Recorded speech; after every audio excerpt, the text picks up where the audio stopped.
Shalom Adonai, boa noite. Hoje nós estamos começando, na verdade, o nosso estudo sobre os profetas. E seria bom até que você pegasse caneta, papel, mas como vai estar gravado, você também vai poder acompanhar normalmente. Eu vou falar sobre o remanescente de Jerusalém. Por quê? Lá em Jeremias, capítulo 25, versículo 11, Daniel estava lendo as leis e os profetas quando ele se deparou com o texto lá de Jeremias 25, versículo 11, o texto todo de 25 na realidade. E Deus falava ali que ele ia levar o povo de Israel à Babilônia para o cativeiro por 70 anos.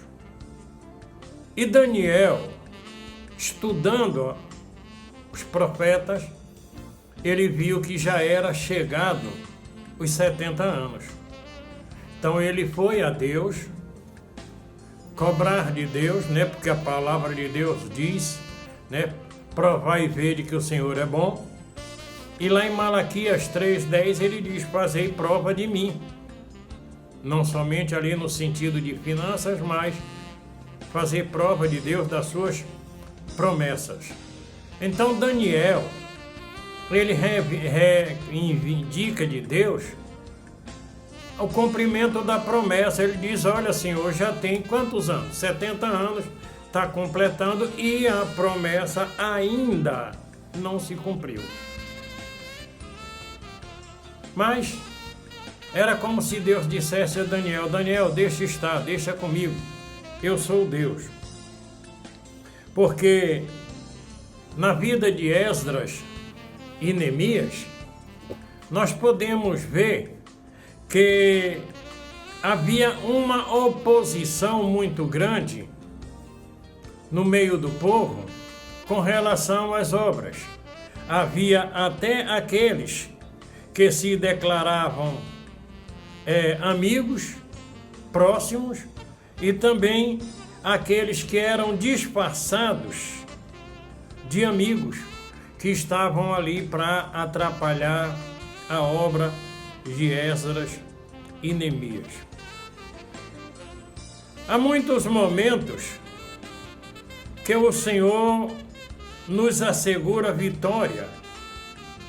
Há momentos que o Senhor nos habilita a viver de forma por demais equilibrada. Mas há momentos em que há desalento, há desequilíbrio. Há momentos em que as oportunidades que nos são dadas, elas são de mudança. Deus, muitas vezes, ele deixa que as coisas aconteçam na vida do seu povo para que haja mudança. Se nós analisarmos o remanescente de Jerusalém, nós vamos ver que desde lá da saída do Egito, Deus estava sempre dando livramento, dando oportunidade, e o povo de Israel sempre caindo no mesmo erro, sempre caindo na mesma condição. Mas Esdras e Neemias, nós vamos comentar isso mais na frente, o maior desafio era a infidelidade do povo. O maior desafio de Esdras era a infidelidade do povo. O povo se recusava a fazer a vontade de Deus. Ser fiel é uma introdução na nossa vida. O primeiro passo para sermos bem-sucedidos de um modo geral é a fidelidade. Esdras entendeu que o poder para mudar tudo havia uma aplicação na dedicação, no interesse do povo em restaurar o templo, a cidade, os muros de Jerusalém. Esse período dessa profecia é equivalente às 70 semanas dos 2.300 tardes, ou seja, de dias, tardes e manhãs. É a mesma coisa que está Daniel vendo os fatos acontecerem em Jerusalém.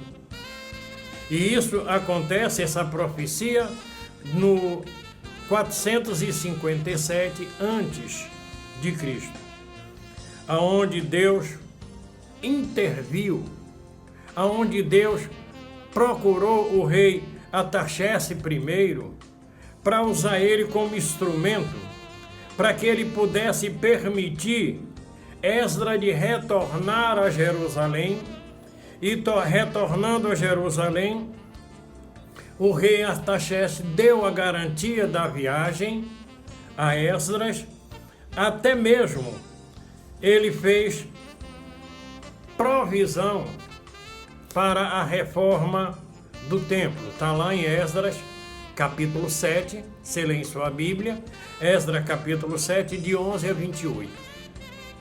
O rei foi preparado para cuidar das coisas de Deus. Há dois temas importantes nesse livro de Esdras. Primeiro é a fidelidade do povo com a aliança com Deus. Porque a parte de Deus na aliança, Deus estava garantindo. E a segunda parte é a restauração e a reforma a ser realizada pelos que voltaram do exílio. Eles estavam exilados na Babilônia, nós vamos falar sobre isso, e era o retorno deles que ia trazer a reforma com o auxílio de Zorobabel. Zorobabel estaria ajudando Esdras e Neemias nessa reforma, e isso apresentava um quadro até mesmo de restauração espiritual. Entendeu? Traz o sentido espiritual nessa restauração, no sentido do final do tempo da história da terra. Fatos que haverão de acontecer. O desafio maior de Esdras não era reconstruir o templo. Não era reconstruir o templo, mas o maior desafio seria de maneira diferente, porque a reconstrução do templo ela já havia acontecido no ano 515 a.C. Mais de 50 anos da chegada de Esdras a Jerusalém. Interessante é que, para nós entendermos um pouco mais, nós temos que ver que o templo havia sido concluído, mas bem antes da chegada de Esdras, mas a reconstrução de Jerusalém, do modo geral, e principalmente a reconstrução da sua administração e a autonomia que a nação de Israel precisava ter. E isso é o que nos leva a entender a necessidade de estarmos ligados, conscientes de tudo que aconteceu. Há uma necessidade de nós aprendermos um pouco mais sobre a história do povo de Deus, sobre a história da nação de Israel, sobre a história do remanescente. Deus tinha um povo seu, povo adquirido, e esse povo continuava nas suas atitudes de rebeldia, se envolvendo com todas as situações das nações aonde eles estavam próximos.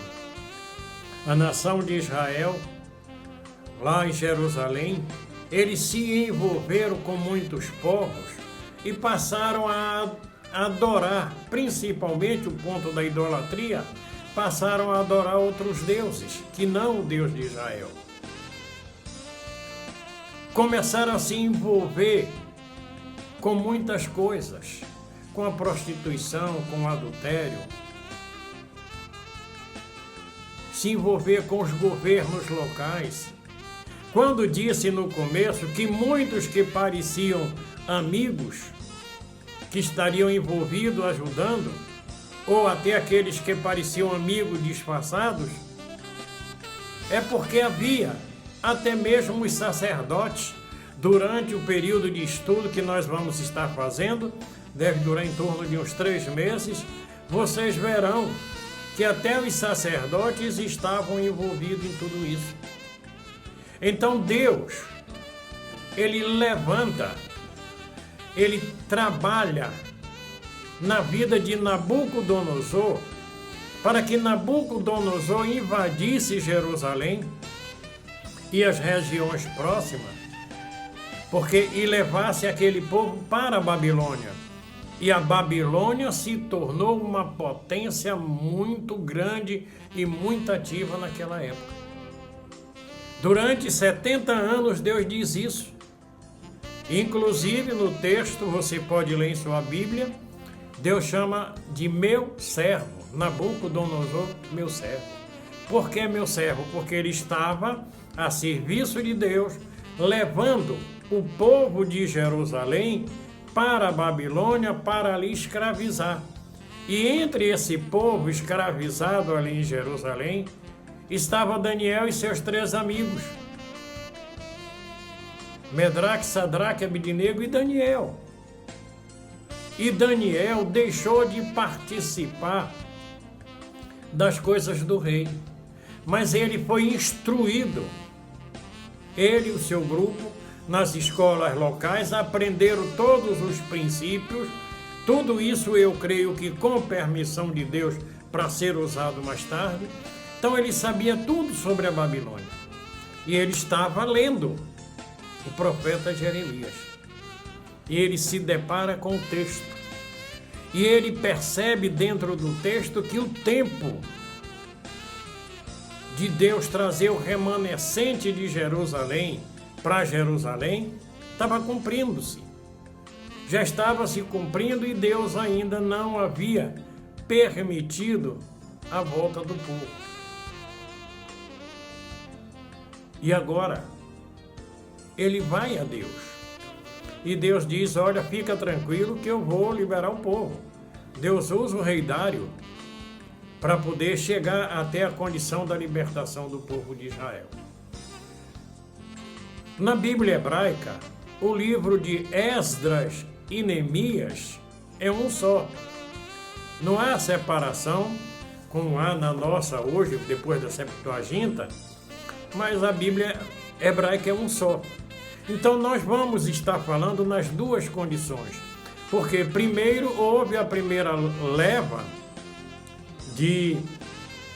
do cativeiro para Jerusalém, aonde restauraram os 50 anos antes o templo. Depois vem a segunda leva agora com Esdras, e o rei Artaxerxes I, como disse, ele se comprometeu de dar não somente a libertação dos que quisessem voltar a Jerusalém, porque muitos judeus preferiram ficar na Babilônia porque já estavam lá estabilizados, já estavam instalados.